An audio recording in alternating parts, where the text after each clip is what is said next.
Okay, so this is November 14, dark and light side of life. Oh, tingnan natin kung saan ba galing yung mga dark side nyo ngayong Martes. Tapos yung mga dapat sana mangyari kung hindi kayo nawindang. At hindi kayo natulala at nawala. Oh, Diyos ko. Una, unang dahilan. Potensyal na pag-ibig. Pangalawa, ay nako, ang mahal na hari. Pangatlo,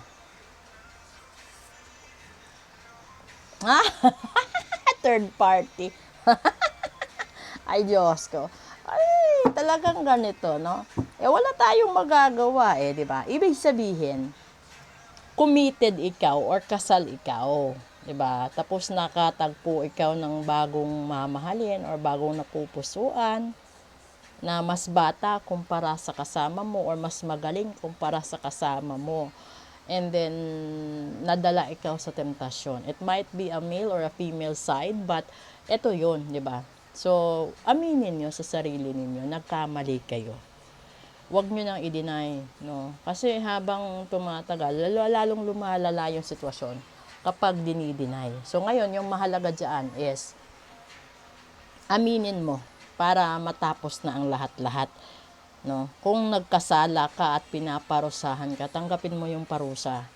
Kung yung parusa ay hihiwalayan ka, tanggapin mo kasi nagkasala ka eh. Kasi kung hindi ka gumawa ng pagkakamali mo noon, hindi ka rin iiwanan at hindi rin tatamlay ang isang relasyon sa ngayon.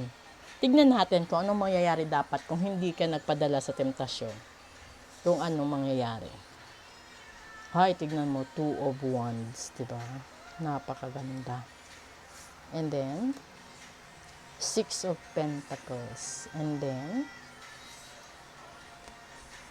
ay nako, 10 of Pentacles. Ito yung pinakamaganda. No? Yung mamumuhay kayong dalawa na nagmamahalan, tapos nagtutulungan, balanse ang lahat-lahat, mapapag-ibig, pinansyal, emosyon, pakikitungo, di ba? Ando doon lahat yon. Kapag yun nagawa ninyo, andun na tumulong na kayo sa kapwa, sa lahat na, yung punot dulo is the prosperity. You have a successful family, a business probably, a smooth relationship together with your in-laws, a smooth blessing coming from God and the universe. Yun yung dapat mo makamtan. Kung hindi ka nagpadala doon sa temptasyon. Kasi alam mo, ang malas mo kung hindi ka tanggap ng biyenan mo. Pero kung ikaw yung tipo ng babae or lalaki na tinanggap ka ng biyenan mo, yun ang ingatan mo. Kasi minsan lang sa isang in-laws nakukuha ang loob ng biyenan nila. So, kapag pinagbigyan ka at minahal ka, ingatan mo, huwag mong sayangin. Dahil yung taong minahal mo, pinakisamahan mo, is anak nila or siblings nila. Diba? Na mahal para sa kanila. So, ayaw nilang makitang umiiyak, nasasaktan, nagugutom, naguguluhan. Diba? Lalong-lalo na kung pinagbubuhatan mo pa ng kamay.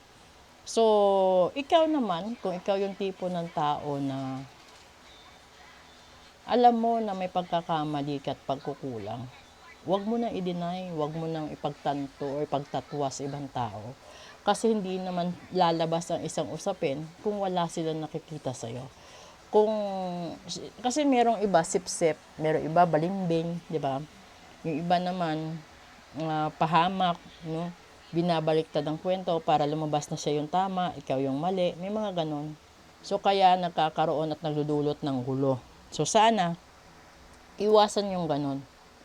Kasi minsan, may mga tao din na naging dahilan kung bakit ang isang pagsasama ay nawawasak. Maliban doon, may gayuma, ritual, no? May mga ganon din. So, kaya minsan, naaagaw nila yung mahal mo dahil sa gayuma. Kung ikaw, pinakasalan dahil inagaw mo yung lalaki, malas mo. Kasi kapag inagaw mo yan, buong buhay mo mamalasin ka. Kasi inagaw mo eh. Akala mo, nanalo ka kasi pinakasalan ka. Hindi ka panalo. Talong-talo ka. Dahil sa araw na pinakasalan mo yung tao na yang inagaw mo, ang puso't isipan niya nakasara sa'yo. Ang puso't isipan niya ando doon sa taong inagawan mo. Diba? So, maswerte ka kung lilingunin ka niya. Pero, wag mong asahan na rerespetuhin ka. Kasi, ang isang mang-aagaw, walang respeto.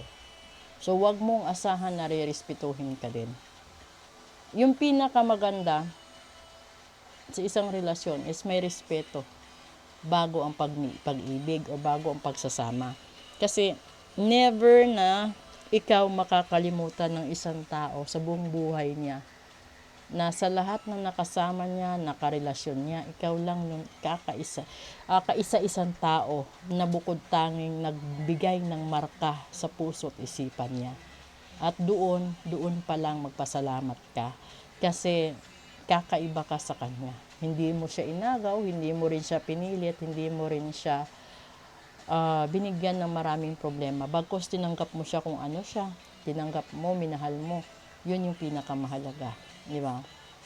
Kasi yung ibang relasyon ngayon, nakikipagrelasyon lang dahil sa pera. Yung iba, nakikipagrelasyon para umangat sa buhay, magkaroon ng magandang buhay, makakuha ng sustento para sa pamilya nila. Di ba? So, nagiging negosyo na din ang isang relasyon. So, ingat-ingat lang. Okay? So, eto na po yon. And then, magandang hapon po sa inyong lahat. Bye!